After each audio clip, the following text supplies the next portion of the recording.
조선왕 자전. 죽임을 당한 조선 최초의 세자. 의안대군 이방석. 의안대군 이방석은 태조 이성계의 팔남으로 신덕왕후 강씨의 소생인데 조선의 초대 왕세자이지만 제1차 왕자의 난으로 세자 자리에서 쫓겨났으며 목숨까지 잃었습니다. 6살이던 1388년 음력 5월 22일 아버지인 이성계가 위화도 회군을 할 때 최영은 이성계의 가족을 사로잡으려고 했지만 이복형 이방원이 피신시켜 겨우 위험에서 벗어났습니다. 이때까지는 이방원을 비롯한 이복형들과 사이가 나쁘다고 할 수 없음을 짐작할 수 있으나 훗날의 일을 생각하면 얄밉고 짓궂은 운명입니다. 이성계가 1392년 7월 고려의 마지막 왕인 공양왕을 폐위시켜 고려는 멸망했고 이어 조선을 건국하며 자연스럽게 왕자로 신분이 상승합니다. 그리고 조선 개국한 달여 만인 8월에 불과 10살의 나이로 신덕왕후의 욕심과 태조의 입김에 따라 장성하고 쟁쟁한 형들을 밀쳐내고 왕세자가 되는데 이것이 훗날 1차 왕자의 난의 계기가 됩니다. 원래 적장자인 이방우나 공이 가장 큰 이방원 둘 중 한 명이 세자가 되어야 했지만 이방우가 술병으로 사망하고 태조가 이방번을 밀어 그의 형인 이방번이 세자로 내정되었습니다. 그러나 공신들인 백응념, 조준, 정도전 세 사람이 방번은 성격이 더러워서 안 된다고 간에 태조가 이방석으로 교체시킨 것입니다. 그러나 1차 왕자의 난은 본질적으로 태조가 정도전 등 소수의 공신들에게 권력을 몰아주고 강도 높은 개혁 시도에 반발한 고려 구세력, 권력에서 소외된 온건 개혁파들이 신의왕후 소생들과 손잡고 일으킨 사건입니다. 단순히 후계자 선정에서 비롯된 문제가 아닌 것으로 정도전의 개혁과 이를 지지하는 태조가 그들에게 밀어준 권력에 대한 불만이 본질이었습니다. 그러나 1차 왕자의 난이 세자 책봉과 별개의 문제는 아니며 문제의 시작이었는데 이방번과 이방석은 조선이 세워질 때 겨우 10살쯤 밖에 안 되어 아무런 능력이 검증되어 있지 않았습니다. 반면 이복형들인 관직에 오래 머무른 이방우, 아버지를 따라 여러 전투에서 활약한 이방과 조선을 세우는데 가장 큰 공을 세운 이방원 등은 개국의 중요 공신이면서 능력도 잘 검증되어 있었습니다. 게다가 이방석은 권력의 숟가락을 얻을 외척들이 너무 많은 인물이라 왕권을 소중하게 생각하는 사람이라면 이방석에게 왕위를 물려줘선 안 되었습니다. 이런 상황에 세자 책봉 이후 현빈 유씨를 세자빈으로 맞아들였으나 어린 세자가 마음에 안 들었는지 세자빈이 내시 이만이라는 자와 간통을 하는 사건이 발생합니다.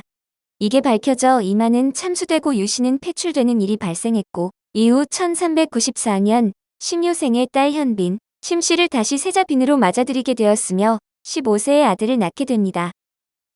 태조실록을 편찬한 이들이 이방석을 죽인 태종과 그의 측근인 하륜이라 과장이나 왜곡 가능성을 감안해야 하지만 태조실록을 보면 세자로서 이방석의 모습을 어느 정도 확인해 볼 수 있습니다.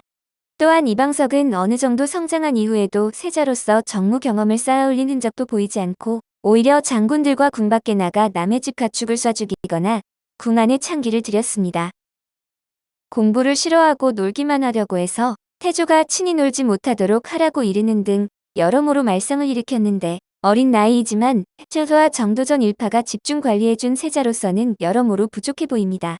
상당히 노는 것을 즐겼던 것으로 보이는데 1차 왕자의 난 이후 공신에 해당하는 이들이 그와 이방번의 첩들을 자신들의 소유로 데려갔는데 그중 2명이 이방석의 첩이며 기생 출신들이었다고 합니다.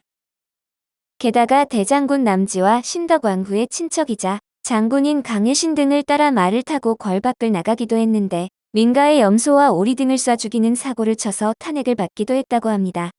1차 왕자의 난이 일어났다는 말을 들은 이방석은 궁궐의 수비대를 지휘해 반란군을 진압해보려 했으나 광화문에서 남산까지 꽉 들어찰 정도의 군대가 동원된 것을 보고 전의를 상실했다고 합니다. 이후 정도전 장지와 심효생 남은 박위 등의 신하들이 살해되고 전국이 이방원에 의해 장악되자 17세 나이로 폐세자가 됩니다. 이성계는 폐세자가 된 이방석을 살려준다는 약속을 믿고 그를 사저로 내보냈는데 가면 안 된다고 매달리는 세자빈에게 죽이기야 하겠냐며 나섰다. 이거이 등이 보낸 자객에게 그의 형인 이방번과 함께 살해당했습니다. 1차 왕자의 난 이후 권력을 잡은 정종과 태종의 정당화 작업에 의해 서자로 격하당했는데 태종은 나중에 신덕왕후에 대한 예우마저도 후궁격으로 완전히 격화시켜버렸습니다. 그러나 태종은 1406년 이성계를 모셔온 이후 이에 대해 죄책감을 가지고 있었는지 그를 소도군으로 추시하였고 이후 1680년에 숙종에 의해 의안대군으로 추봉되었습니다. 세종은 자기 아버지에게 죽임당한 숙부 이방석에게 자기 6번째 아들 금성대군을 양손자로 입적하여 후사를 잇도록 했습니다. 그러나 이방석의 순환은 여기서 끝이 아니라서 계유정난이 일어나 수양대군의 편에 서지 않은 금성대군에 이방석 봉사손 지명이 철회되고 유배된 금성대군은 단종을 복위시키려다 발각되어 사형당합니다. 이방석은 생전에 세자 자리를 노리는 야심과 형이 일으킨 반란으로 목숨을 빼앗겼는데 이방석의 양손자 금성대군도 양조부가 당한 것처럼 야심과 형이 일으킨 반란으로 패서인이 되고 목숨도 빼앗긴 것입니다. 금성대군의 자식들은 겨우 살아남아 금성대군의 핏줄이 끊어지지는 않았으나 금성대군의 이방석 봉사손 지명 철회는 되돌려지지 않아서 이방석의 후사는 세종의 서자 밀성군의 아들 춘성군이 있게 됩니다. 한편 이방석이 명나라 홍무제 시절 명나라 황녀와 혼인할 뻔한 적이 있었는데 실제로 있었던 혼담으로 1396년 6월에서 1397년 4월까지 진지하게 조선과 명나라 양측에서 논의되었던 사안이었습니다.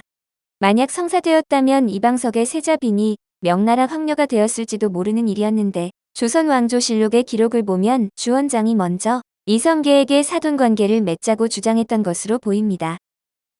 이후 진지하게 조선과 명나라 양측에서 혼담이 오가면서 서로 잘 풀리는 듯 싶었으나 1397년 4월에 주원장이 자신은 진지하게 사돈 맺으려고 했지만 이성계가 문제라는 공문을 보내 혼담은 파투가 났다고 합니다.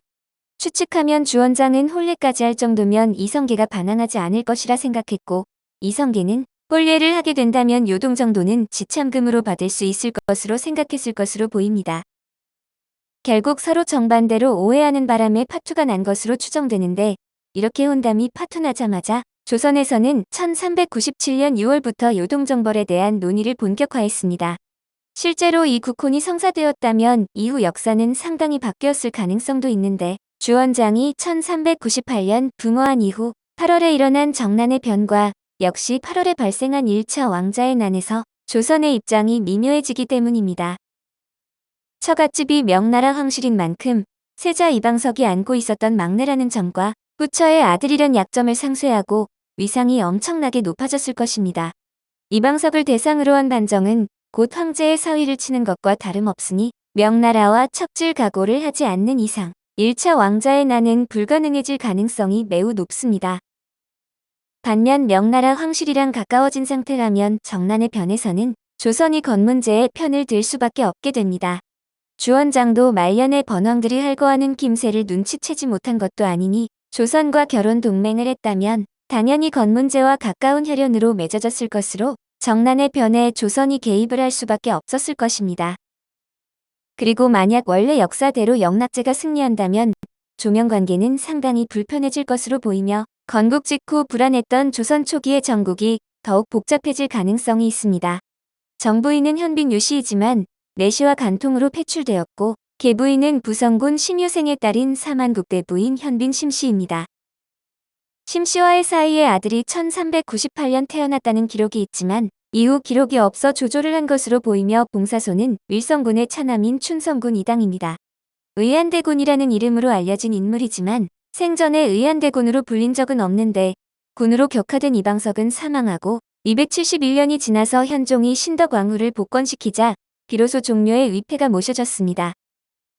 같은 나이에 사망한 단종에 비해 국민들의 동정이 없는데 현대인들이 생각하는 이복형들이 차지할 세자의 자리를 어머니의 탐욕으로 차지했다는 의안대군의 이미지가 원인입니다.